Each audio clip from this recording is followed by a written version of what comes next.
60 വയസ്സ് കഴിയുമ്പോൾ നമ്മൾ റിട്ടയർ ചെയ്യും. അപ്പോൾ നമുക്ക് കൊളീഗ്സിനെ നഷ്ടപ്പെടും. 70 വയസ്സാകുമ്പോൾ നമുക്ക് ഫ്രണ്ട്സിനെ നഷ്ടപ്പെടും. ഇനി ശിഷ്ടകാലം യാത്രകൾക്കും വായനയ്ക്കും വേണ്ടി മാറ്റിവെക്കണം എന്നുള്ളതാണ് എൻ്റെ ഒരു ആഗ്രഹം. സുഭാഷ് ചന്ദ്രൻ ഇവരുടെ കഥകളൊക്കെ ഇഷ്ടമാണ്. അത്തരത്തിലുള്ളൊരു നിസ്സംഗത ഒരുപക്ഷെ കാലിക്കറ്റ് യൂണിവേഴ്സിറ്റിയിൽ നിന്ന് പോകുമ്പോഴും എനിക്ക് സാധിക്കുമെന്നുള്ളതാണ്. നമ്മൾ ചെയ്യുന്ന പ്രവൃത്തിയിലുള്ള സക്സസ്സും അതിൻ്റെ പ്രശ്നങ്ങൾ നിർദ്ധാരണം ചെയ്യുമ്പോഴുള്ളൊരു ചെറിയ ചെറിയ സന്തോഷങ്ങളാണ് എന്നെ മുന്നോട്ട് നയിച്ചിട്ടുള്ളത്. കഴിഞ്ഞ 4 വർഷങ്ങളായി കാലിക്കറ്റ് സർവകലാശാലയെ മുൻപിൽ നിന്ന് നയിച്ച സർവകലാശാലയുടെ പ്രധാന നേട്ടങ്ങളിലെല്ലാം ഏറ്റവും വലിയ പങ്ക് വഹിച്ചിട്ടുള്ള നമ്മുടെ ഏറ്റവും പ്രിയപ്പെട്ട vice chancellor professor doctor MK Jayaraj അദ്ദേഹത്തിൻ്റെ ഔദ്യോഗിക ജീവിതത്തിൽ നിന്നും ഈ മാസം 12-ന് പടിയിറങ്ങുകയാണ്. അപ്പോൾ റേഡിയോ സീവിനൊപ്പം അദ്ദേഹത്തിൻ്റെ ജീവിതത്തിലെ പ്രധാനപ്പെട്ട അനുഭവങ്ങൾ, നേട്ടങ്ങൾ, ഏറ്റവും പ്രധാനപ്പെട്ട നിമിഷങ്ങൾ ഇതെല്ലാം പങ്കുവയ്ക്കാൻ വേണ്ടി നമ്മളോടൊപ്പം കൂടെ ചേരുകയാണ് a walk with vice chancellor. നമ്മുടെ പ്രത്യേകിച്ച് യൂണിവേഴ്സിറ്റിയിലെ എല്ലാവരുടെയും ഞങ്ങളൊക്കെ ജോലി കഴിഞ്ഞ് വീട്ടിലേക്ക് തിരിച്ചു പോകുന്ന സമയത്ത് ഉള്ളൊരു സ്ഥിരം കാഴ്ചയാണ് സാറ് നടക്കുന്നത് ഈ ഒരു ക്യാമ്പസിനെ ചുറ്റി. വളരെ നമ്മളെ സംബന്ധിച്ചിടത്തോളം വളരെ റിലാക്സിങ് ആയിട്ടുള്ളൊരു കാഴ്ച കൂടിയാണ്. ഈ ഔദ്യോഗിക തിരക്കുകളിൽ നിന്നൊക്കെ മാറി വൈകുന്നേരം കുറച്ച് സമയം ഈ ക്യാമ്പസിനെ അറിയാനും അതോടൊപ്പം തന്നെ ഈ ക്യാമ്പസിനെ കൂടുതൽ അറിയാൻ വേണ്ടി എന്നുള്ള രീതിയിൽ തന്നെ സാറിൻ്റെ ആ ഒരു നടത്തം. അപ്പോൾ അതുകൊണ്ട് തന്നെയാണ് ഞങ്ങൾ ഈ ഒരു programme walk with vice chancellor എന്നാക്കിയത്. അപ്പോൾ എങ്ങനെയാണ് ഈ ഒരു നടത്തം അല്ലെങ്കിൽ ഈ ഒരു ശീലം, ജീവിതത്തിലെ ഏറ്റവും പ്രധാനപ്പെട്ട ഒരു ശീലം, ഈ ഔദ്യോഗിക തിരക്കുകളും അതുപോലെ തന്നെ മുന്നോട്ടുള്ള യാത്രയെ കൂടുതൽ അതിന് ഊർജം നൽകാൻ വേണ്ടി എങ്ങനെയാണ് സഹായിക്കുന്നത്? ഇത് 30 വർഷത്തോളമായിട്ടുള്ള ഒരു ശീലത്തിൻ്റെ ഭാഗമാണ്. ഞാൻ കൊച്ചിൻ യൂണിവേഴ്സിറ്റിയിലെ അധ്യാപകനായിരിക്കുമ്പോൾ അവിടുത്തെ അധ്യാപനത്തിന് ശേഷം വിദ്യാർത്ഥികളുമായി, പ്രത്യേകിച്ച് ഗവേഷക വിദ്യാർത്ഥികളുമായിട്ട് സംവദിക്കാൻ കിട്ടുന്ന ഒരു അവസരം എന്ന് പറയുന്നത് ഈ നടത്തത്തിൻ്റെ സമയമാണ്. ഞാൻ വീട്ടിൽ നിന്ന് നടന്ന് 6:30 ആകുമ്പോൾ ഡിപ്പാർട്ട്മെൻറ്റിൽ കയറും. വിദ്യാർത്ഥികളുമായിട്ടുള്ള കാഷ്വലായിട്ടുള്ള ഒരു ചർച്ച ഈ സമയത്താണ് നടക്കുന്നത്. അപ്പോഴാണ് കൂടുതൽ ഐഡിയാസും വിദ്യാർത്ഥികളുടെ ഭാഗത്തു നിന്നും തികച്ചും അനൗപചാരികമായിട്ടുള്ള ഒരു ചർച്ചയാണ് ഈ സമയത്ത് നടത്താറുള്ളത്. അതാണ് പലപ്പോഴും പുതിയ ആശയങ്ങൾക്ക് രൂപം നൽകാറുള്ളത്. ആ ശീലമാണ് ഞാൻ ഇവിടെ വന്നപ്പോഴും തുടർന്നു പോരുന്നത്. ഒരുപക്ഷെ നീണ്ട ഓഫീസിലുള്ള ഇരിപ്പ്, ആ മടുപ്പ് ഒഴിവാക്കാനും ഫാമിലിയുടെ കൂടെ നടക്കാനും ആ സമയത്ത് നമുക്ക് ചിന്തിക്കാനുമുള്ളൊരവസരമാണ്. പുതിയ കാര്യങ്ങളെക്കുറിച്ചും എങ്ങനെ മുന്നോട്ട് പോകണം എന്നതിനെക്കുറിച്ചുള്ള ചിന്തിക്കാനും കൂടിയുള്ളൊരവസരമാണ് ഇത്തരത്തിലുള്ള നടത്തം. അത് വളരെ പ്രയോജനം ചെയ്തിട്ടുണ്ടെന്നാണ് ഞാൻ വിശ്വസിക്കുന്നത്. Sir, Calicut university vice chancellor എന്ന ഔദ്യോഗിക പദവി വഹിക്കുമ്പോഴും ശാസ്ത്രജ്ഞൻ എന്ന നിലയിൽ ഒരു അന്തർദേശീയമായിട്ടുള്ളൊരു മുഖം താങ്കൾക്കുണ്ട്. എങ്ങനെയാണ് ഈ 2 മേഖലകളെയും സന്തുലിതമായിട്ട് കൊണ്ടുപോകുന്നത്? ഗവേണൻസ് എന്ന് പറയുന്നത് ഒരുപക്ഷെ ഒരു നല്ല ഗവേഷകന് നല്ലൊരു ഗവേണൻസ് നടത്താൻ സാധിക്കുമെന്നാണ് ഞാൻ വിശ്വസിക്കുന്നത്. ഗവേഷകൻ എന്ന് പറയുന്നത് പുതിയ പ്രശ്നങ്ങൾ അല്ലെങ്കിൽ പുതിയ വസ്തുതകൾ അനലൈസ് ചെയ്ത് അതിനൊരു നിർദ്ധാരണം ചെയ്തൊരു സൊല്യൂഷനിലെത്തുകയാണ് ഗവേഷകൻ്റെ പ്രവർത്തനം. ഇതുപോലെ തന്നെയാണ് നമ്മളുടെ ഗവേണൻസിലും. എന്ത് പ്രശ്നങ്ങളാണ് അല്ലെങ്കിൽ അതിനുള്ള സൊല്യൂഷൻ കണ്ടെത്തുക എന്നുള്ളതാണ് ഇത്തരത്തിലുള്ള ഗവേണൻസിലും നടന്നു വരുന്നത്. ഇപ്പോൾ പലപ്പോഴും നമുക്ക് സാധിക്കുന്നത് ഒരു ഗവേഷണ വിഷയം നമ്മൾ കാണുന്നത് നമ്മൾ ആ പ്രശ്നത്തിൽ ഉൾപ്പെടാതെയാണ്, പുറത്തു നിന്നായിരിക്കും നമ്മൾ ആ വിഷയത്തിനെ സമീപിക്കുക. അതേ മാനസികാവസ്ഥയോടുകൂടി യൂണിവേഴ്സിറ്റിയിലെ ദൈനംദിന പ്രശ്നങ്ങൾക്ക് സൊല്യൂഷൻ കണ്ടെത്താൻ സാധിക്കുമെന്നുള്ളതാണ് ഒരു ഗവേഷകന് ഒരു നല്ല ഗവേണൻസ് നടത്താൻ സാധിക്കുമെന്നാണ് എൻ്റെ ഉത്തമ വിശ്വാസം. കാലിക്കറ്റ് യൂണിവേഴ്സിറ്റിയിൽ വന്നതിന് ശേഷം അത്ര വലിയ പ്രശ്നങ്ങളൊന്നും അഭിമുഖീകരിക്കേണ്ടി വന്നിട്ടില്ല. ഗവേണൻസിൽ പിന്നെ വേണ്ട ഒരു പ്രത്യേകത അല്ലെങ്കിൽ ക്വാളിറ്റി എന്ന് പറയുന്നത് നമുക്ക് മറ്റുള്ളവരുടെ സഹായത്തോടു കൂടി തന്നെയാണ് ഒരു യൂണിവേഴ്സിറ്റി മുന്നോട്ട് കൊണ്ടുപോകാൻ സാധിക്കുകയുള്ളൂ. പല കീ പൊസിഷൻസിലും നമ്മളെ പല അധ്യാപകരെയും ഉദ്യോഗസ്ഥരെയും ഒരു ബയാസുമില്ലാതെ സെലക്ട് ചെയ്ത് കാര്യങ്ങൾ ഏൽപ്പിക്കാൻ സാധിച്ചു എന്നുള്ളതും ഒരുപക്ഷേ യൂണിവേഴ്സിറ്റിയുടെ ഗവേണൻസിന് വളരെ സഹായകരമായി എന്ന് ഞാൻ വിശ്വസിക്കുകയാണ്.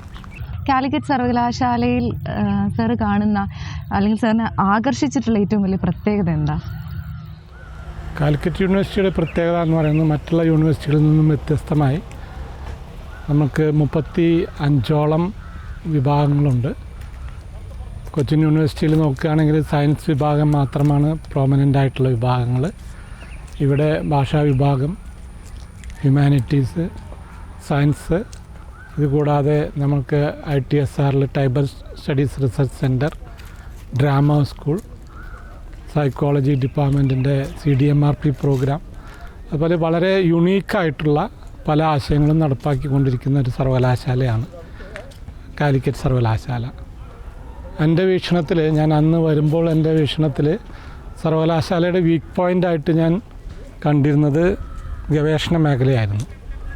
പല കാരണങ്ങൾ കൊണ്ടായിരിക്കാം അധ്യാപകരുടെ എണ്ണക്കുറവ്. ഞാനിവിടെ ചാർജ് എടുക്കുമ്പോൾ 50% താഴെയായിരുന്നു അധ്യാപകരുടെ എണ്ണം. ഇതെല്ലാം ആയിരിക്കാം ഗവേഷണത്തിന് അത്ര പ്രോത്സാഹനം നൽകിയിരുന്നില്ല എന്നെൻ്റെ ഒരു വിശ്വാസം.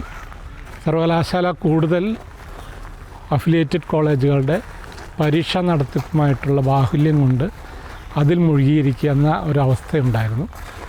അതിൽ നിന്ന് വിട്ട് പരീക്ഷാഭവൻ്റെ ജോലി പരീക്ഷാഭവൻ നിർവഹിക്കും, ക്യാമ്പസിനെ എങ്ങനെ കൂടുതൽ ഉത്തേജിപ്പിക്കാം, ക്യാമ്പസിനെ എങ്ങനെ കൂടുതൽ ഗവേഷണ സൗഹൃദമാക്കാം എന്നുള്ളതായിരുന്നു എൻ്റെ ആദ്യത്തെ ആശയം. അതിൽ തന്നെ ഇപ്പോൾ നിങ്ങൾക്ക് കാണാൻ സാധിക്കും 15 വർഷത്തോളം ക്യാമ്പസിൽ പുതിയ അധ്യാപക നിയമനങ്ങൾ നടക്കാത്തത് കൊണ്ട്, അതുകൊണ്ടായിരിക്കണം റിസർച്ച് അത്ര ആക്റ്റീവ് അല്ലാതിരുന്നത്.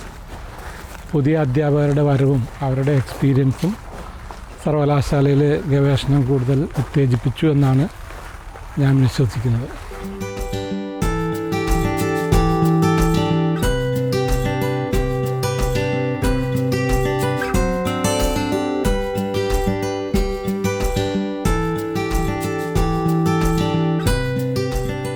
സർ, ഔദ്യോഗികമായ തിരക്കുകൾ മാറ്റിവെച്ചാൽ താങ്കൾ എന്തിനാണ് കൂടുതൽ സമയം ചെലവഴിക്കാറ്? ഇതൊരു പ്രശ്നം പിടിച്ച ചോദ്യമാണ്. ക്യാമ്പസിൽ വന്നതിന് ശേഷം അങ്ങനെ സമയം കിട്ടാറില്ല. പകൽ ഔദ്യോഗികമായ തിരക്കുകളും, വൈകിട്ട് എനിക്കിപ്പോഴും കൊച്ചിൻ യൂണിവേഴ്സിറ്റിയിൽ റിസർച്ച് സ്കോളേഴ്സ് ഉണ്ട്. ഇനി 3 പേരോടും തീസിസ് സബ്മിറ്റ് ചെയ്യാറുണ്ട്. അപ്പോൾ അവരുമായിട്ടുള്ള ഡിസ്കഷൻ, പിന്നെ വായന, പിന്നെ TV കാണൽ, ഇങ്ങനെയാണ് എൻ്റെ സമയക്രമം അഡ്ജസ്റ്റ് ചെയ്തിരിക്കുന്നത്. പുതിയതായിട്ടുള്ള ഒരു കാര്യങ്ങളും ഇവിടെ വന്നതിന് ശേഷം ഏറ്റെടുത്തിട്ടില്ല. കൂടുതൽ സമയവും യൂണിവേഴ്സിറ്റിയുടെ കാര്യങ്ങളുമായിട്ടാണ് മുഴുകിയിരിക്കുന്നത്.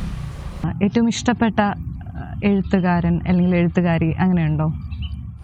ഇപ്പോൾ പുതിയ എഴുത്തുകാരിൽ മീര, ബെന്യാമിൻ, അവരുടെ കഥകൾ, പിന്നെ സുഭാഷ് ചന്ദ്രൻ, ഇവരുടെ കഥകളൊക്കെ ഇഷ്ടമാണ്.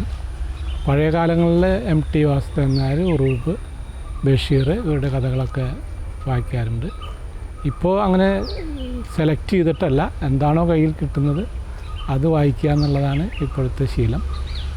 ഇനി റിട്ടയർമെൻറ്റ് ശേഷം കൂടുതൽ സെലക്റ്റീവായി പുതിയ എഴുത്തുകാരെ വായിക്കാൻ സാധിക്കുമെന്ന് വിചാരിക്കുക. സിനിമ കാണാറുണ്ടോ? സിനിമ ഇഷ്ടമാണോ കൂടുതൽ? സിനിമ ഇഷ്ടമാണ്, പക്ഷേ ഇപ്പോൾ കുറച്ച് കാലമായിട്ട് സിനിമ TV-യിൽ കാണുന്നത് മാത്രമേ ഉള്ളൂ. അത് TV-യിൽ തന്നെ പരസ്യങ്ങളുടെ ബാഹുല്യം കാരണം പലപ്പോഴും ഇംഗ്ലീഷ് സിനിമകളാണ്. ആ അത് ഷോർട്ട് ഫിലിമുകൾ, അതിൻ്റെ ദൈർഘ്യം കുറവായിരിക്കും. അപ്പോൾ അങ്ങനെയാണ് ഇംഗ്ലീഷ് സിനിമകൾ കാണാറുണ്ട്. മലയാളം സിനിമകളും പ്രോമിനൻ്റ് ആയിട്ടുള്ള പൊതു മണ്ഡലത്തിൽ ചർച്ച വരുന്ന സിനിമകൾ സെലക്ട് ചെയ്ത് കാണാറുണ്ട്. ഇപ്പോൾ വൈസ് ചാൻസലറായിട്ട് നിയമിതനാകുന്ന ആ ഒരു അവസരത്തിൽ മനസ്സിൽ തോന്നിയിട്ടുള്ള അല്ലെങ്കിൽ മനസ്സിലുണ്ടായിട്ടുള്ള ഒരു വിഷൻ ഒരുപാട് വിഷൻസ് ഉണ്ടായിരിക്കും. അപ്പോൾ അങ്ങനെ ഉണ്ടായിട്ടുള്ള വിഷൻസ് അത് 4 വർഷത്തിന് ശേഷം ഇപ്പോൾ ഇവിടെ നിൽക്കുന്ന സമയത്ത് സാറിന് ആ വിഷൻസ് എല്ലാം കംപ്ലീറ്റ് ചെയ്യാൻ പറ്റിയോ? എങ്ങനെയാണ് അതിനെ നോക്കിക്കാണുന്നത്? ഇത് ഞാൻ വൈസ് ചാൻസലറായിട്ടുള്ളതിൻ്റെ ഇൻ്റർവ്യൂവിന് ആ കമ്മിറ്റി എന്നോട് ചോദിക്കുകയുണ്ടായി, എന്താണ് കാലിക്കറ്റ് സർവകലാശാലയുടെ സ്ട്രെങ്ത്ത്, എന്താണ് കാലിക്കറ്റ് സർവകലാശാലയുടെ വീക്ക്നെസ് എന്നുള്ളത് ചോദിക്കുകയുണ്ടായി. ഞാൻ ഈ സർവകലാശാലയിൽ പ്രീ ഡിഗ്രി ഈ സർവകലാശാലയിൽ തന്നെയാണ് പഠിച്ചിരിക്കുന്നത്. അതുകൊണ്ട് തന്നെ സർവകലാശാലയുടെ സ്ട്രെങ്ത്തും വീക്ക്നെസ്സും എൻ്റെ മനസ്സിലൊരു ധാരണയുണ്ടായിരുന്നു. അതാണ് ഞാൻ നേരത്തെ പറഞ്ഞത്, സർവകലാശാലകൾ ജ്ഞാനോൽപാദന കേന്ദ്രങ്ങളാകണം, അല്ലാതെ അത് സർട്ടിഫിക്കറ്റ് ഇഷ്യൂ ചെയ്യുന്ന ഇൻസ്റ്റിറ്റ്യൂഷൻസ് മാത്രമായി ചുരുങ്ങരുത് എന്നുള്ളതാണ്. അതുകൊണ്ട് തന്നെയാണ് സർവകലാശാലയിൽ ഗവേഷണത്തിന് ഊന്നൽ നൽകണമെന്ന് ആണ് ഞാൻ ആ കമ്മിറ്റിയുടെ മുൻപാകെ അവതരിപ്പിച്ചപ്പോൾ പറഞ്ഞ കാര്യം. അത് തന്നെയാണ് ഞാനിവിടെ ജോയിൻ ചെയ്തതിന് ശേഷവും ആ ഒരു വിഷനുമായിട്ടാണ് മുന്നോട്ട് പോയത്. നമുക്ക് ഭാഗ്യവശാൽ നല്ല കേപ്പബിളായിട്ടുള്ള വളരെയധികം എക്സ്പീരിയൻസ് ഉള്ള ഫോറിൻ എക്സ്പീരിയൻസ് അടക്കമുള്ള അധ്യാപകരെ അസിസ്റ്റൻറ്റ് പ്രൊഫസേഴ്സായിട്ട് കിട്ടി. അവർക്ക് ഉടനെ തന്നെ നമ്മളൊരു സീഡ് മണി ഗ്രാൻറ്റ്, പലപ്പോഴും പുതിയ ആൾക്കാർക്ക് ഗവേഷണ മേഖല തുടക്കം കുറിക്കാനുള്ള ഫണ്ടിങ് കിട്ടാത്ത പ്രശ്നങ്ങളുണ്ടാവും. അപ്പോൾ അത് ഒഴിവാക്കാൻ വേണ്ടി നമ്മളൊരു സീഡ് മണി ഗ്രാൻറ്റ് കൊടുക്കുകയും എനിക്ക് വേണം 36ഓളം അധ്യാപകർ ആ ഗ്രാൻറ്റ് യൂസ് ചെയ്യുകയും പലരും ആ സീഡ് മണി ഗ്രാൻറ്റ് ഉപയോഗിച്ചുകൊണ്ട് തന്നെ നല്ല പബ്ലിക്കേഷനും ഗവേഷണ ഏത് മേഖലയിലാണ് അവരിനി മുന്നോട്ട് പോകേണ്ടത് എന്നുള്ളൊരു ഇതും അവർക്ക് മനസ്സിലായി. അതിൻ്റെ പുറത്ത് പലരും പുതിയ പ്രോജക്റ്റുകൾ എഴുതി. ഇതിൻ്റെയൊക്കെ ഭാഗമായിട്ടായിരിക്കാം നമുക്ക് DSTയുടെ പേഴ്സ് പ്രോഗ്രാമിൽ നമുക്ക് 11 കോടിയുടെ ഹൈഡ്രജൻ ഉൽപ്പാദനത്തിനുള്ള ഒരു പ്രോജക്റ്റ് 68ഓളം യൂണിവേഴ്സിറ്റികൾ അപ്ലൈ ചെയ്തതിൽ 11 യൂണിവേഴ്സിറ്റികളെ ഷോർട്ട് ലിസ്റ്റ് ചെയ്യുകയും അതിൽ 5 യൂണിവേഴ്സിറ്റികൾക്കാണ് ഈ ഗ്രാൻറ്റ് ലഭിക്കുന്നത്. അതിൽ തന്നെ കാലിക്കറ്റ് യൂണിവേഴ്സിറ്റിക്ക് കിട്ടിയ തുക മറ്റുള്ള യൂണിവേഴ്സിറ്റിയേക്കാൾ വളരെ വലുതാണ്. അതുപോലെ തന്നെ മറ്റുള്ള 1-2 ഡിപ്പാർട്ട്മെൻറ്റുകൾക്ക് FIST fund for infrastructure strengthening in science and technology അതും കിട്ടുകയുണ്ടായി. അപ്പോൾ എന്ത് ഉദ്ദേശം വെച്ചാണോ അല്ലെങ്കിൽ ഏത് വിഷൻ വെച്ചാണോ തുടങ്ങിയത് അത് ഒരു പരിധി വരെ നടപ്പാക്കാൻ സാധിച്ചു എന്നുള്ളതാണ് ഏറ്റവും വേണ്ടത്. ഞാൻ വിചാരിക്കുന്നത് ഇതിനുള്ളൊരു കാലാവസ്ഥ, വേണ്ട ഒരു അറ്റ്മോസ്ഫിയർ, ഗവേഷണം ചെയ്യാനുള്ള ഒരു അറ്റ്മോസ്ഫിയർ ഉണ്ടാക്കുക എന്നുള്ളതാണ്. അതിന് നമ്മളുടെ യൂണിവേഴ്സിറ്റിയിൽ ഡയറക്ടറേറ്റ് ഓഫ് പ്രോജക്റ്റ് എന്ന് പറഞ്ഞൊരു ഡിവിഷൻ തുടങ്ങുകയും ഇവർക്കുണ്ടാകുന്ന തടസ്സങ്ങൾ ഒഴിവാക്കാനുള്ള എല്ലാ മാർഗങ്ങളും അതിനുള്ള പോളിസികളും നമ്മൾ രൂപീകരിച്ചു. ഇത് കുറേ കൂടിയും അധ്യാപകരെ ഗവേഷണ പ്രോജക്റ്റുകൾ ഏറ്റെടുക്കാൻ താല്പര്യമുള്ളവരുമാക്കി എന്നാണ് എൻ്റെ വിശ്വാസം. അപ്പോൾ ആ തരത്തിൽ ആലോചിക്കുകയാണെങ്കിൽ ഇനിയും പുരോഗതി ഉണ്ടാകും. ഒരു തുടക്കം കുറിക്കാൻ ആ ഗവേഷണ മേഖലയ്ക്ക് കൂടുതൽ ഊർജം പകരാൻ ഞാൻ തുടങ്ങി വെച്ചത് സാധിച്ചു എന്നുള്ളതാണ് എൻ്റെ ഒരു വിശ്വാസം. അത് പറയേണ്ടത് ഇവിടുത്തെ അധ്യാപകരും വിദ്യാർത്ഥികളുമാണ്. സർ, കാലിക്കറ്റ് സർവകലാശാല ഇനി കൈവരിക്കേണ്ടതായ അല്ലെങ്കിൽ മെച്ചപ്പെടേണ്ടതായ മേഖലകളെക്കുറിച്ച് നമ്മൾ ഈ വർഷം മുതൽ 4 വർഷ ബിരുദവും 4 വർഷ ബിരുദ ഓണേഴ്സും തുടങ്ങുകയാണ്. ഞാൻ നേരത്തെ സൂചിപ്പിച്ചു സർവകലാശാലകൾ ജ്ഞാനോൽപാദന കേന്ദ്രങ്ങളാകണമെന്ന്. അപ്പോൾ ആ അവസ്ഥയ്ക്ക് വേണ്ടിയാണ് ഇപ്പോൾ നമ്മൾ നടക്കുന്ന ഈ 4 ഇയർ UG പ്രോഗ്രാം. വിദ്യാർത്ഥികളുടെ അഭിരുചി വിദ്യാർത്ഥികളുടെ നൈപുണ്യശേഷി ഇത് വളർത്തുന്നതിന് വേണ്ടിയാണ് ഈ 4 ഇയർ UG പ്രോഗ്രാം. അതിൽ തന്നെ ഗവേഷണ മേഖലയ്ക്കും അതുപോലെ തന്നെ ഇൻറ്റേൺഷിപ്പിനും വളരെയധികം ഊന്നൽ നൽകുന്നുണ്ട്. ഇത് വിദ്യാർത്ഥികളുടെ സ്വതന്ത്ര ആശയങ്ങളെ വികസിപ്പിക്കാൻ ഒരുങ്ങുന്ന പാഠ്യക്രമമാണ്. ഗവേഷണ മേഖലയും അതുപോലെ തന്നെ ഇൻറ്റേൺഷിപ്പും നമ്മളുടെ ഇപ്പോൾ നടക്കുന്ന രീതിയിൽ നോക്കുകയാണെങ്കിൽ വിദ്യാർത്ഥികളുടെ സ്വതന്ത്ര ആശയങ്ങളും അല്ലെങ്കിൽ വിദ്യാർത്ഥികൾ സ്വയം പഠിക്കുന്ന ഒരവസ്ഥ, അതിനുള്ളൊരു ഓപ്പർച്യൂണിറ്റി അവർക്ക് കിട്ടുന്നില്ല. അപ്പോൾ ഇത് ഈ 4 ഇയർ UG പ്രോഗ്രാം വരുന്നതോടുകൂടി വിദ്യാർത്ഥികൾക്ക് അവർ സ്വയം പഠിക്കുകയും സ്വതന്ത്രമായി ആശയങ്ങൾ വികസിപ്പിക്കാനുമുള്ള ഒരവസരം കിട്ടുന്നു എന്നുള്ളതാണ്.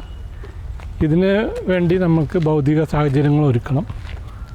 ഇൻഫ്രാസ്ട്രക്ചറിനോടൊപ്പം തന്നെ അധ്യാപകരും വേണം.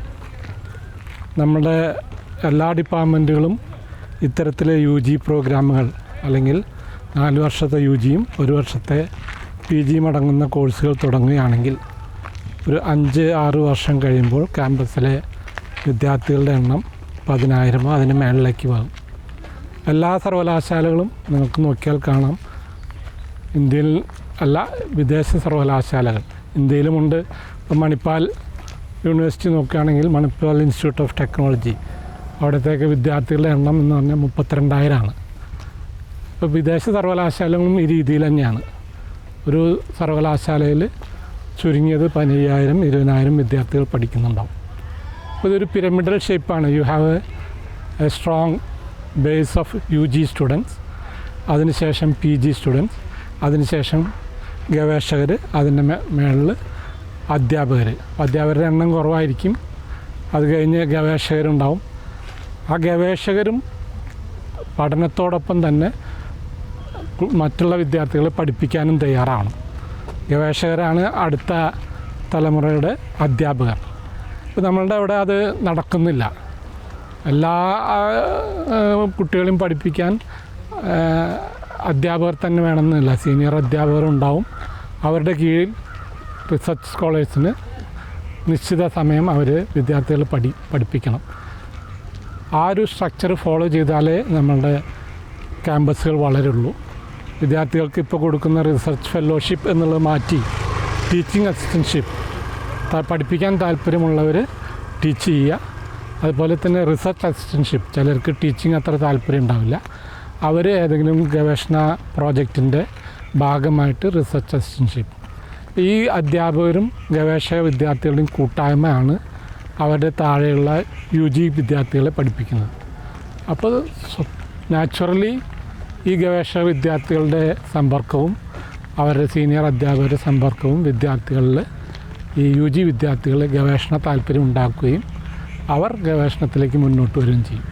ഞാൻ പല വേദികളിലും പറഞ്ഞിട്ടുണ്ട്, നമ്മളുടെ ഹ്യൂമൻ ഡെവലപ്മെൻറ്റ് ഇൻഡെക്സ് മെഷർ ചെയ്യുന്നത് എത്ര ഗവേഷകർ 1,00,000 പേരിൽ വർക്ക് ചെയ്യുന്നുണ്ടെന്നുള്ളതിനെ അടിസ്ഥാനമാക്കിയാണ്. ഡെൻമാർക്ക് പോലുള്ള രാജ്യങ്ങളാണ് ഏറ്റവും മുൻപന്തിയിൽ, 600 പേരാണ്. കാനഡ, കേരളത്തിനേക്കാൾ അല്പം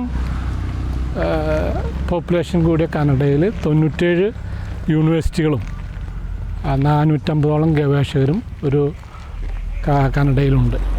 അത്തരത്തിൽ കേരളം വളരണമെങ്കിൽ ഈ പറഞ്ഞ മാതിരി നമ്മുടെ യൂണിവേഴ്സിറ്റിയിൽ 10-20,000 വിദ്യാർത്ഥികളെ പഠിപ്പിക്കുക. ഇത്തരത്തിലുള്ള കോളേജുകളുടെ നിലനിൽപ്പ് ഒരു ചോദ്യമായിരിക്കും.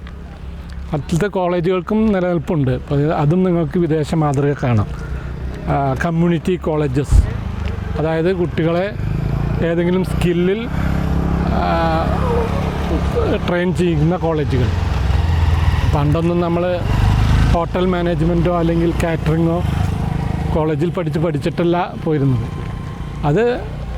അതുപോലെ തന്നെ ബ്യൂട്ടീഷ്യൻ കോഴ്സ് അല്ലെങ്കിൽ ഹെയർ ഡ്രസ്സർ, ഇങ്ങനത്തെ പണ്ട് കാലത്ത് അത് ആരുടെയെങ്കിലും കൂടെ ട്രെയിൻഡ് ആയിട്ടാണ് അതിൽ നിന്ന് മാറി ഇത്തരത്തിലുള്ള കമ്മ്യൂണിറ്റി കോളേജുകൾ ഇങ്ങനത്തെ സ്കില്ലുകളിലേക്ക് മാത്രം ചേഞ്ച് ചെയ്യുകയും യൂണിവേഴ്സിറ്റികൾ കൂടുതൽ ഗവേഷണ താല്പര്യം ഉണർത്തുകയും ചെയ്യണം. എല്ലാ വിദ്യാർത്ഥികളും ഗവേഷകരാകില്ല. അതാണ് ഞാൻ പറഞ്ഞതൊരു പിരമിഡൽ ഷേപ്പായിരിക്കും. UG വിദ്യാർത്ഥികളുടെ എണ്ണം വളരെ കൂടുതലായിരിക്കും. അതിൽ നിന്ന് ഇപ്പോൾ 4 ഇയർ UG കഴിയുമ്പോൾ കുറേ പേര് ഇൻറ്റേൺഷിപ്പ് പോയി അവരുടെ സ്കില്ലനുസരിച്ച് അവരേതെങ്കിലും തൊഴിൽ സാധ്യതയുള്ള മേഖലയിലേക്ക് കടക്കും. കുറച്ച് പേര് ഗവേഷണത്തിലേക്ക് വരും. ഈ രീതിയിൽ വന്നാൽ മാത്രമേ നമ്മളുടെ പുരോഗതി ഉണ്ടാവുള്ളൂ. അപ്പോൾ കാലിക്കറ്റ് സർവകലാശാല ഇപ്പോൾ തന്നെ 10ഓളം UG പ്രോഗ്രാം അല്ലെങ്കിൽ 4 ഇയർ UG പ്രോഗ്രാം സ്റ്റാർട്ട് ചെയ്യാണ്. അത് ഇനി മറ്റുള്ള ഡിപ്പാർട്ട്മെൻറ്റുകളും ഗ്രാജുവലായിട്ട് തുടങ്ങി വെച്ച് സർവകലാശാല നേരത്തെ പറഞ്ഞ പോലെ ഒരു ജ്ഞാനോത്പാദന കേന്ദ്രമായി മാറുകയും അതിനോടൊപ്പം തന്നെ കൂട്ടി വായിക്കേണ്ടതാണ് നമ്മളുടെ സ്റ്റാർട്ടപ്പ് എക്കോസിസ്റ്റം. ഇവിടെ ഉണ്ടാകുന്ന ഉൽപ്പാദിപ്പിച്ച ജ്ഞാനം സമൂഹത്തിലേക്ക് കൈമാറണം. അപ്പോൾ അതാണ് ഇപ്പോൾ നമ്മൾ കേരളം മുൻപന്തിയിലാണെങ്കിൽ കൂടിയും അതൊക്കെ വളരെ കുറവ് തന്നെയാണ്. കേരളം ഇപ്പോൾ ഇന്ത്യയായിട്ട് കമ്പയർ ചെയ്യുമ്പോൾ സ്റ്റാർട്ടപ്പ് എക്കോസിസ്റ്റം വളരെ മുൻപന്തിയിലാണ്. കാലിക്കറ്റ് സർവകലാശാലയിലും തുടങ്ങിയിട്ടുണ്ട്. അപ്പോൾ ഈവൻ നിങ്ങളുടെ ഐഡിയ വരെ പാറ്റൻറ്റ് ചെയ്യാവുന്ന അവസ്ഥയുള്ള സമയമാണ്.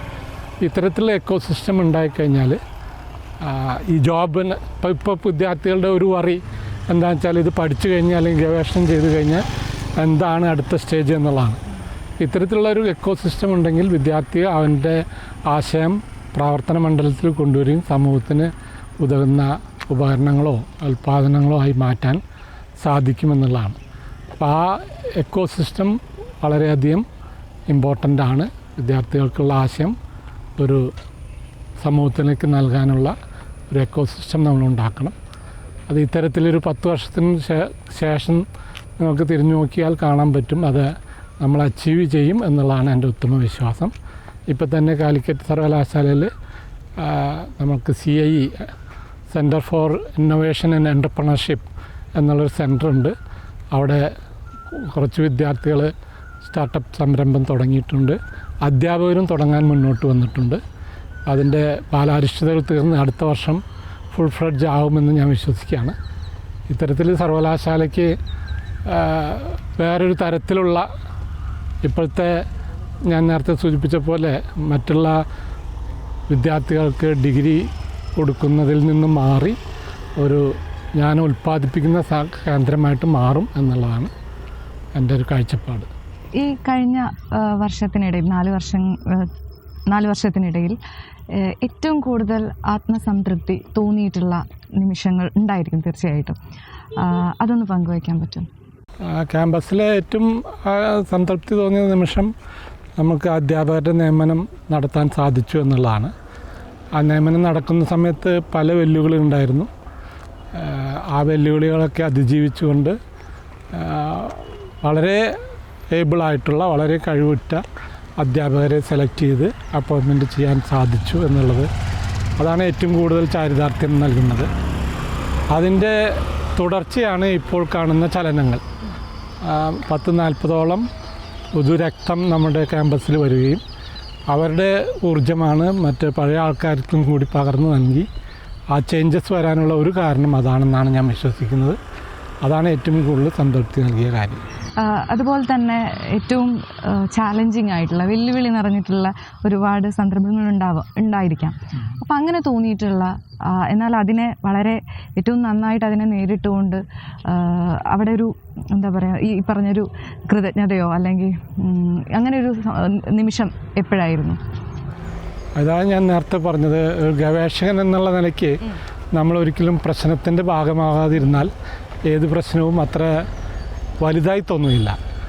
ആ പ്രശ്നം എങ്ങനെ സോൾവ് ചെയ്യുക എന്നുള്ളതും ചിലപ്പോൾ നമ്മൾ സോൾവ് ചെയ്യാൻ പറ്റിയെന്ന് വരില്ല. പക്ഷേ എനിക്ക് കിട്ടിയത് ഒരു സർവകലാശാലയിലെ എല്ലാവരും ഒരു ടീം പോലെ വർക്ക് ചെയ്തുകൊണ്ടുള്ള ഒരു സക്സസ്, ഒരു ഇൻഡിവിജ്വലിൻ്റെ സക്സസ്സിനേക്കാൾ എല്ലാവരും ഒരുമിച്ച് പ്രവർത്തിച്ചു എന്നുള്ളതാണ്. വൈസ് ചാൻസലർ ആയാലും അതുപോലെ തന്നെ രജിസ്ട്രാർ ആയാലും അതുപോലെ തന്നെ സിൻഡിക്കേറ്റ് മെമ്പേഴ്സും. സിൻഡിക്കേറ്റിൽ വിമർശനങ്ങളുണ്ടായിരുന്നു, എതിർപ്പുകളുണ്ടായിരുന്നു. പക്ഷേ അതെല്ലാം പോസിറ്റീവായിരുന്നു എന്നുള്ളതാണ് ഞാനിപ്പോൾ തിരിഞ്ഞു നോക്കുമ്പോൾ മനസ്സിലാകുന്നത്. സർവകലാശാലയുടെ നന്മയ്ക്ക് വേണ്ടി ചില ആശങ്കകളുള്ളവർ അത് പ്രകടിപ്പിക്കുകയും അത് നമുക്ക് പുനർചിന്തനത്തിനും കൂടുതൽ മെച്ചമായ തീരുമാനങ്ങളിലേക്കും എത്താൻ സാധിച്ചു എന്നുള്ളതാണ് എൻ്റെ ഒരു വിശ്വാസം. ഇനിയിപ്പോൾ ഉള്ള റിട്ടയർമെൻ്റ് എന്ന് പറയുന്നത് ഒരു പുതിയ ജീവിതം കൂടിയാണ്. പല ആളുകൾക്കും പലപ്പോഴും പറഞ്ഞു കേട്ടിട്ടുള്ളൊരു കാര്യം എന്ന് പറയുന്നത് നമ്മൾ മാറ്റി വെച്ചിട്ടുള്ള പല കാര്യങ്ങളും അത് പൊടി തട്ടിയെടുക്കാനും കൂടുതൽ നിറത്തോടു കൂടി അതിനെ കൊണ്ടുപോകാനുള്ളൊരു സമയം കൂടിയാണ്. സാർ എങ്ങനെയാണ് അതിനെ നോക്കിക്കാണുന്നത്? ഞാൻ നോക്കിക്കാണുന്നത് കൂടുതൽ യാത്ര ചെയ്യാൻ എനിക്ക് താല്പര്യമുണ്ട്.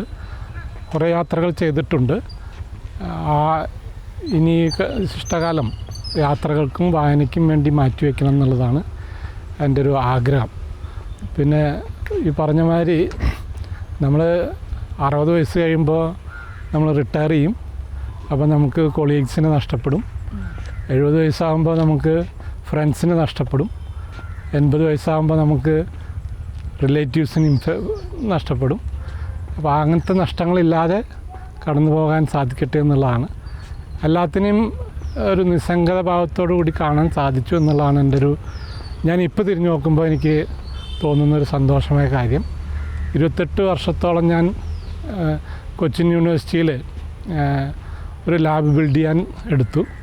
എനിക്ക് തോന്നുന്നു 12 കോടിയോളം രൂപയുടെ ഫണ്ടിങ് കിട്ടിയിട്ടുണ്ട്. ചാൻസലർ അവാർഡ്, ചാൻസലേഴ്സിൻ്റെ അവാർഡുണ്ട് എല്ലാ യൂണിവേഴ്സിറ്റികൾക്കും. അതും കിട്ടാൻ ഞാനാണ് പ്രോജക്റ്റ് എഴുതിയത്.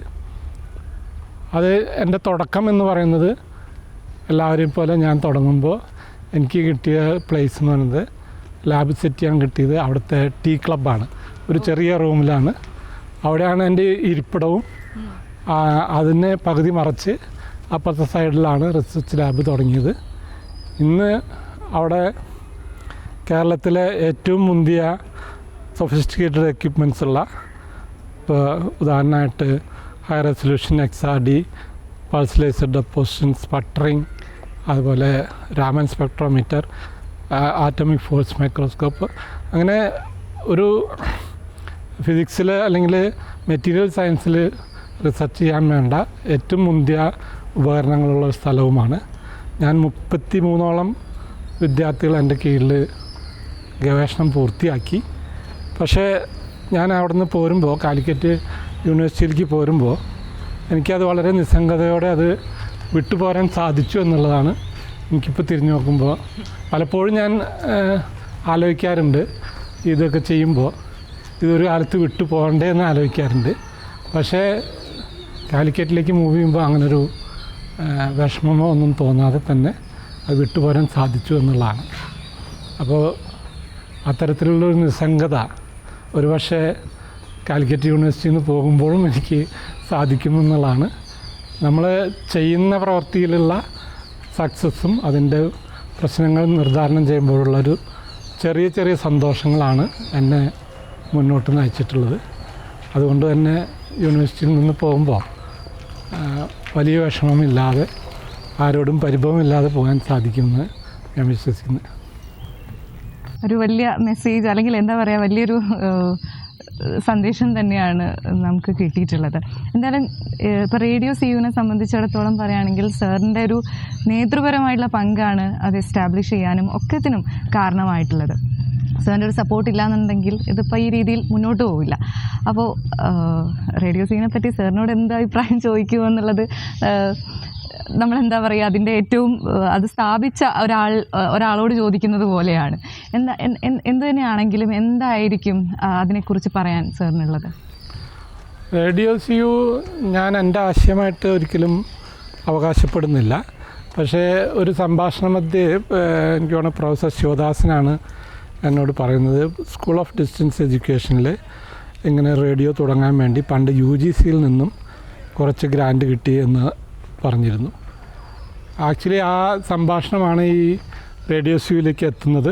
അതൊരു സ്പാർക്കായിട്ട് എൻ്റെ മനസ്സിൽ വരികയും ഉടനെ തന്നെ സിൻഡിക്കേറ്റ് മെമ്പേഴ്സുമായിട്ട് സംസാരിക്കുകയും ചെയ്തു. അങ്ങനെയാണ് ഈ റേഡിയോ CU. ആ സമയത്ത് തന്നെ ടീച്ചേഴ്സ് ലേണിംഗ് സെൻറ്ററിൽ പല സ്റ്റുഡിയോയും വെറുതെ കിടക്കുന്ന സമയമായിരുന്നു. അവരുടെ ഫണ്ടിങ് നിന്നിരുന്ന സമയമായിരുന്നു. അപ്പോൾ ആ ഉപകരണങ്ങളും നമുക്കുള്ള ഈ ആശയങ്ങളും എങ്ങനെ മുന്നോട്ട് പോകാമെന്നുള്ള ചർച്ചയിൽ സിൻഡിക്കേറ്റ് മെമ്പേഴ്സും അത് വളരെയധികം മുന്നോട്ട് വന്നു. മനോഹരനും ഹനീഫയൊക്കെ അതിന് വളരെ മുന്നോട്ട് ഇറങ്ങി. അത് ഇന്നത്തെ രീതിയിൽ നല്ല രീതിയിൽ പോകുന്നു എന്നാണ് ഞാൻ മനസ്സിലാക്കുന്നത്. ഇൻ്റർനാഷണലി തന്നെ പല ലിസണേഴ്സ് ഉണ്ട് നമ്മൾക്ക്. നമ്മളുടെ പ്രവർത്തനം കണ്ടുകൊണ്ട് തന്നെയാണ് ഹയർ എഡ്യൂക്കേഷൻ വകുപ്പ് ഇതിനെ അതിൻ്റെ ഒരു ഔദ്യോഗികമായ മീഡിയമായിട്ട് അംഗീകരിച്ചത്.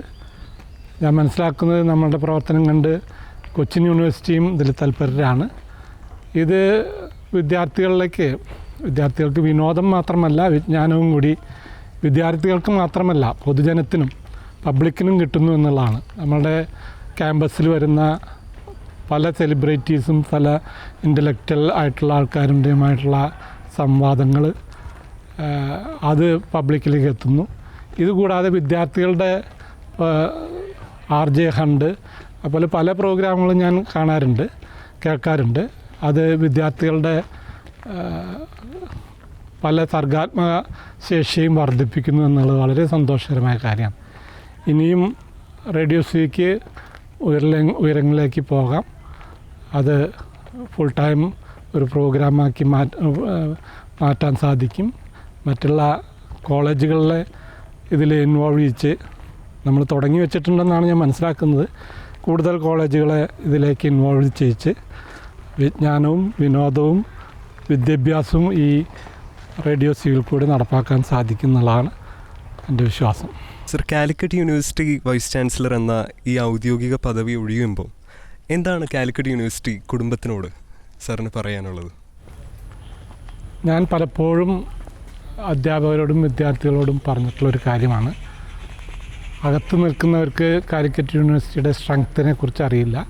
പുറത്ത് നിൽക്കുന്നവർക്ക് ആണ് കാലിക്കറ്റ് യൂണിവേഴ്സിറ്റി എത്രമാത്രം ശക്തമാണെന്ന് മനസ്സിലാവുക. ഞാൻ വരുമ്പോൾ അത് മനസ്സിലാക്കിക്കൊണ്ട് തന്നെ വിദ്യാർത്ഥികളോടും അധ്യാപകരോടും പറയാറുണ്ട്. കാലിക്കറ്റ് യൂണിവേഴ്സിറ്റിയുടെ സർവകലാശാലയുടെ ഒരു പ്രത്യേകത എന്ന് പറയുന്നത് ഞാൻ കാണുന്നത് ക്വാളിറ്റി എഡ്യൂക്കേഷൻ അഫോർഡബിളായിട്ട് കൊടുക്കാൻ സാധിക്കുന്നു എന്നുള്ളതാണ്. 1968 സ്ഥാപിതമാകുമ്പോൾ മലബാർ മേഖലയിൽ വിദ്യാഭ്യാസമായി പിന്നോക്കാവസ്ഥ കണക്കിലെടുത്തുകൊണ്ടാണ് ഇത് സ്ഥാപിതമാകുന്നത്. ഇന്നും നമ്മൾ പിന്നോക്കം നിൽക്കുന്ന, പ്രത്യേകിച്ച് ക്യാമ്പസിൽ ഒക്കെ ആണെങ്കിൽ പിന്നോക്കം നിൽക്കുന്ന വിദ്യാർത്ഥികൾക്ക് അഫോർഡബിളായിട്ടുള്ള പല പരിമിതികളുണ്ടെങ്കിലും എല്ലാവർക്കും വളരെ ചെറിയ തോതിലുള്ള ഫീസിലാണ് നമ്മൾ ഹോസ്റ്റൽ അക്കോമഡേഷൻ കൊടുക്കുന്നത്. ഇനിയും അത് വളരണം, ഹോസ്റ്റലിലെ എണ്ണം കൂടണം. പക്ഷേ അവർക്ക് ഇൻക്ലൂസീവായിട്ടുള്ള എല്ലാവരെയും ഉൾക്കൊള്ളുന്ന ഒരു സമൂഹമാണ് കാലിക്കറ്റ് സർവകലാശാല സമൂഹം. അധ്യാപകരും റിസോഴ്സസും നോക്കുകയാണെങ്കിൽ മറ്റുള്ള സർവകലാശാലയേക്കാൾ ഒരു പടി മീതെ തന്നെയാണ് കാലിക്കറ്റ് സർവകലാശാലയിൽ. അതുകൊണ്ട് തന്നെ അടുത്തൊരു 5 വർഷം കൊണ്ട് സർവകലാശാല ഇനിയും ഉന്നതിയിലേക്കും പോകും. എനിക്ക് നൽകിയ ഊഷ്മളമായ സ്നേഹത്തിനും പ്രത്യേകിച്ച് വിദ്യാർത്ഥികളും അധ്യാപകരും അനധ്യാപകരുമൊക്കെ എനിക്ക് തോന്നുന്നു ഈ 4 വർഷമായിട്ട് ഒരു ഉരസലില്ലാതെ കടന്നു പോകാൻ സാധിച്ചു എന്നുള്ളതാണ്. അഭിപ്രായ വ്യത്യാസങ്ങളുണ്ടാകാം, പക്ഷേ അത് രമ്യമായി കേൾക്കാനും പറയാനും അത് പരിഹരിക്കാനും സാധിച്ചു എന്നാണ് ഞാൻ വിശ്വസിക്കുന്നത്. പൂർണ്ണമായും പരിഹരിക്കാൻ ആർക്കും സാധ്യമല്ല, പക്ഷേ ഒരു 80% വിദ്യാർത്ഥികളുടെ ആവശ്യങ്ങൾ നമ്മളുടെ പരിമിതമായ സാമ്പത്തിക സ്രോതസ്സൊക്കെ ഉപയോഗിച്ചുകൊണ്ട് നടത്താൻ സാധിച്ചു. ഒരു പോരായ്മ കാണുന്നത് ഞാൻ പറയുന്നത് വേഗത ആണ്. നമ്മളുടെ അഡ്മിനിസ്ട്രേഷനും അതുപോലെ ഇൻഫ്രാസ്ട്രക്ചർ ബിൽഡിങ്ങിലൊക്കെ നടക്കുന്ന വേഗത കുറവാണ്. നമ്മൾ തീരുമാനങ്ങൾ നേരത്തെ എടുത്തിട്ടുണ്ട്, വേഗത കുറവാണ്. പക്ഷേ ഈ വേഗത കുറവിന് ഇന്ന് ഒരു മറുപടി ആയതുകൊണ്ടാണ് നമ്മളുടെ പരീക്ഷാ ഭവൻ വളരെ വളരെ വേഗത്തിൽ സുതാര്യവും വിശ്വാസ്യതയും നിലനിർത്തിക്കൊണ്ട് വളരെ വേഗത്തിൽ റിസൾട്ട് പബ്ലിഷ് ചെയ്തു എന്നുള്ളത്. കാലിക്കറ്റ് സർവകലാശാല പരീക്ഷാ വിഭാഗം അതിൻ്റെ സുതാര്യതയും അതിൻ്റെ വിശ്വാസ്യതയും മുമ്പേ ഉള്ളതാണ്. ഏറ്റവും കൂടുതൽ കംപ്ലൈൻറ്റ് എന്ന് പറയുന്നത് അതിൻ്റെ വേഗത, ഒച്ചിൻ്റെ വേഗത്തിൽ എന്നുള്ളതാണ്. ഇന്ന് ഞാൻ പറയും സൂപ്പർ സോണിക് സ്പീഡിലാണ് 23 ദിവസം കൊണ്ട് നമുക്ക് റിസൾട്ട് പബ്ലിഷ് ചെയ്യാൻ സാധിച്ചു. 7 ദിവസം കൊണ്ടാണ് റിവാലുവേഷൻ. ഈ റിവാലുവേഷൻ കുട്ടികളെ സംബന്ധിച്ച് വളരെ ഒരു അനുഗ്രഹമാണ്. പണ്ടൊക്കെ റിവാലുവേഷൻ അപ്ലൈ ചെയ്ത് കഴിഞ്ഞാൽ വിദ്യാർത്ഥികൾക്ക് റിസൾട്ടും കിട്ടില്ല, 6 മാസത്തോളം കഴിയണം റിസൾട്ട് കിട്ടണം. അതുവരെ വിദ്യാർത്ഥികൾക്ക് തുടർ പഠനം മുടങ്ങുന്നൊരവസ്ഥയുണ്ടായിരുന്നു. ഈ വർഷം നമുക്ക് 7 ദിവസം കൊണ്ട് റിസൾട്ട് പബ്ലിഷ് ചെയ്യാനും അവർക്ക് മറ്റവരോടൊപ്പം തന്നെ തുടർ വിദ്യാഭ്യാസം നടപ്പാക്കാനും സാധിച്ചു. അപ്പോൾ ഈ സർവകലാശാലയുടെ വേഗത കുറവ് അതിന് പരിഹാരമുണ്ട് എന്നുള്ളത് പരീക്ഷാഭാഗം കാണിച്ചു തന്നിരിക്കുകയാണ്. ആ വേഗത നമ്മൾ മറ്റുള്ള കാര്യങ്ങളിലും നടപ്പാക്കും. അതിന് കാലിക്കറ്റ് സർവകലാശാലയ്ക്ക് സാധ്യമാണ്. അതിനുള്ള ആർജവമുള്ള അധ്യാപകരും അനധ്യാപകരുമുണ്ട്, വിദ്യാർത്ഥികളുമുണ്ട്. അതുകൊണ്ട് സർവകലാശാലയ്ക്ക് വളരെ ശോഭനമായ ഭാവിയുണ്ടെന്ന് ഞാൻ ഉറച്ചു വിശ്വസിക്കുകയാണ്. ഏറ്റവും മികച്ച കാഴ്ചപ്പാടുകളോടുകൂടി കാലിക്കറ്റ് സർവകലാശാലയുടെ വൈസ് ചാൻസലറായി നിയമിതനായി ഒട്ടേറെ നേട്ടങ്ങളിലൂടെ കാലിക്കറ്റ് സർവകലാശാലയെ അതിൻ്റെ എല്ലാ മികവുകളിലേക്കും എത്തിച്ചിട്ടുള്ള നമ്മുടെ ഏറ്റവും പ്രിയപ്പെട്ട vice chancellor professor doctor MK ജയരാജുമായുള്ള a walk with vice chancellor ഇവിടെ പൂർണ്ണമാവുകയാണ്. പക്ഷേ നമ്മുടെ പ്രിയപ്പെട്ട വൈസ് ചാൻസലറുടെ യാത്ര അവസാനിക്കുന്നില്ല. ഇനിയും ഒട്ടേറെ പുതിയ മേഖലകളിലേക്കും പുതിയ രംഗത്തേക്കും അദ്ദേഹത്തിന് സഞ്ചരിക്കാനാവട്ടെ, ബഹുദൂരം യാത്ര ചെയ്യാനാവട്ടെ എന്ന് ആശംസിച്ചുകൊണ്ട് നിർത്തുന്നു. നന്ദി, നമസ്കാരം. നന്ദി, എല്ലാ ആശംസയ്ക്കും നന്ദി. റേഡിയോ CU കൂടുതൽ ഉയരങ്ങളിലേക്ക് പറക്കട്ടെ എന്ന് ഞാൻ ആശംസിക്കുകയാണ്. കാലിക്കറ്റ് സർവകലാശാലയോടൊപ്പം തന്നെ റേഡിയോ CU കൂടുതൽ ഉന്നതിയിലേക്ക് എത്തട്ടെ എന്ന് ആശംസിച്ചുകൊണ്ട് നിർത്തുന്നു.